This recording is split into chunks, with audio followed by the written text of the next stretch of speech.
Hey YouTube, Dawson Rider here. Welcome to my review for the Power Rangers Hardcover Edition Part 1 for Necessary Evil, the comic arc that followed Beyond the Grid and Shattered Grid, following the adventures of the Mighty Morphin Power Rangers and the Omega Rangers.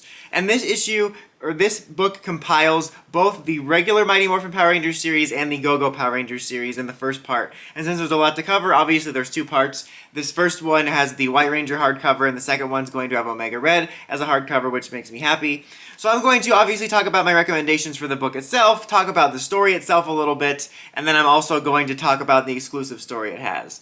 So overall, in terms of just the book, recommending it as a book, I don't know why I'm saying book so much. My general thoughts on this are pretty much the same as when I've always covered these. I personally really love these hardcover compendium books for honestly any comics I read. I really like these in particular. I've always liked these Ranger helmet covers they do, and they look really nice together on the shelf or all together. And it's really nice to be able to have the whole arc in one place. So if you want to reread any of these, it's just really nice to have it all there. And then of course you get stuff like the comic covers. So if you don't want to collect all the covers, or you're not interested in collecting the covers, but you like the art, all of it's in one place, you get an exclusive story. It's just really nice, high quality. It can be a bit pricey, like on the back the retail says $75, but they've actually been going on sale more recently. There was like a scarcity of the original Year 1 edition a long while back. I'm actually not sure how available Year 1 and 2 are anymore, but after that I saw them become more readily available and go on sale multiple times. So if you are into this format for collecting all your stories, I can definitely recommend it just as a book.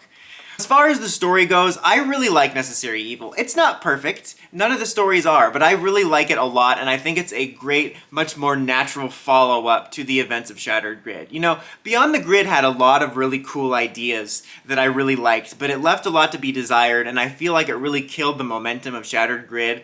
And not that I want things to always be the same, but it felt so out of step from the quality and feel and vibe of Shattered Grid that it really made things feel disjointed. And this feels like a much more natural continuation of the general style and storytelling from the original era of the comics with Draken and Shattered Grid. I mean, obviously it follows up that storyline, but even setting aside the fact, that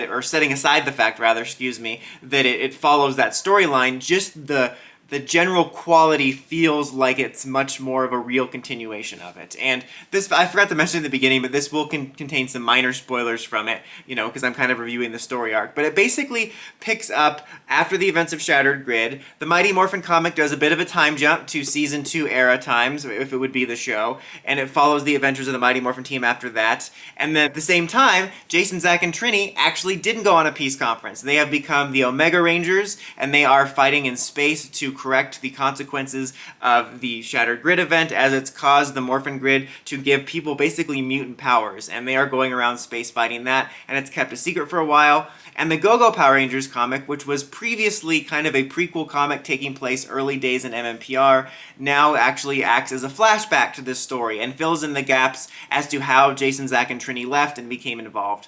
It was a really smart kind of marketing move to get you more involved and want to read both comics, which worked out really well. I think it basically just made Go-Go Power Rangers the same comic though. Like, there was really no distinct difference between the two of them, so I see why they moved over to Mighty Morphin and Power Rangers. So I have thoughts about that. But what's nice about this is you're not really thinking about that when you're reading the whole book as one arc. Like, when I was reading the issues back to back, I'm like, this is a really smart storytelling issue, but I kind of wish Go-Go was a more unique comic instead of just feeling like all the same comic, because Go-Go effectively just picked up where Mighty Morphin Power Rangers left off, and then Mighty Morphin did a time jump. I mean, it was just really weird that Mighty Morphin Go-Go Power Rangers started as a prequel, and then in Season 4 they brought in Morgan, and then they just kept changing the premise every season. Wait, that's Fear the Walking Dead. The point is that when I was reading it issue to issue, it did kind of bring home the problem of, like, it was basically becoming the same comic, even if it was a smart marketing detail. But when you read it as an arc like this, it doesn't really make much of a difference. But it's really a good arc with a really good overarching story. But even setting aside the story itself, one of the best things about this arc is the character stuff. There's some really good character stuff and actual consequences to this change in the status quo. You know, in the show, obviously we know there was a bunch of behind-the-scenes reasons why the original three left, but after they left, like, when the new three came in, it was like they didn't miss a beat, and they were all together, best friends forever, doing kumbaya stuff and volunteering for charity and reminding us that they're goody two-shoes mannequins. But this story actually deals with real consequences and resentment from the Mighty Morphin team of the Rangers leaving. It deals with the Omega Rangers having to leave, and once they eventually meet again, it deals with all that. It has some major changes to what we know from the events of the show. I mean, obviously because it's not in the show continuity, but with stuff that happens with Zed, a new character from the same race as Doggy Kruger and SPD, and it just has some of my favorite things about the comic, which is actually taking these one-note type of characters from MMPR and presenting versions that feel like actual real flawed human beings. And for me, that those character stories are just as enjoyable as the actual kind of overall serialized story, which also has some really interesting stuff and really interesting perspectives. One of the things that I did always feel that Go-Go had that was unique for it was it would always do these really good like backstory lore issues that would give you the backstory and lore either behind a character or a concept or both. And there's two really strong stories in this arc that are included in part one of which is the origins of the White Ranger and White Light, which is one of my favorite issues because it's not only a good character issue for Tommy, it's not only a good character issue for Tommy, but it's some really cool lore behind the White Ranger powers that kind of give it more depth and explain why he had to be the leader. And we also get to see him struggling with the uniqueness of the power a little bit, which is something we obviously didn't see in the show universe. And there's also a really interesting kind of character study, character-focused issue on Rita, which I think is really great. So those are two highlights that are kind of standalone-ish stories within this arc, within this book.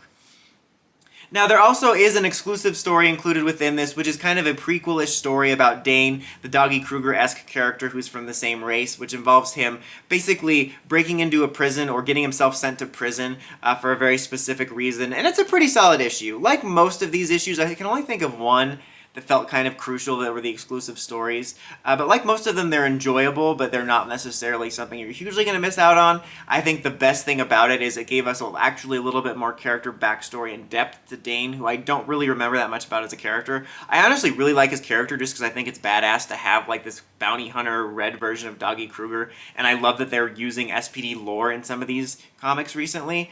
But this one actually gives him some character depth, and we learn a little bit about his history. At the same time, we learn history about Doggy Kruger / his planet, which is pretty cool. And it acts as a way to give him a little bit more depth while leading in nicely to his appearance. So it's a nice little bonus.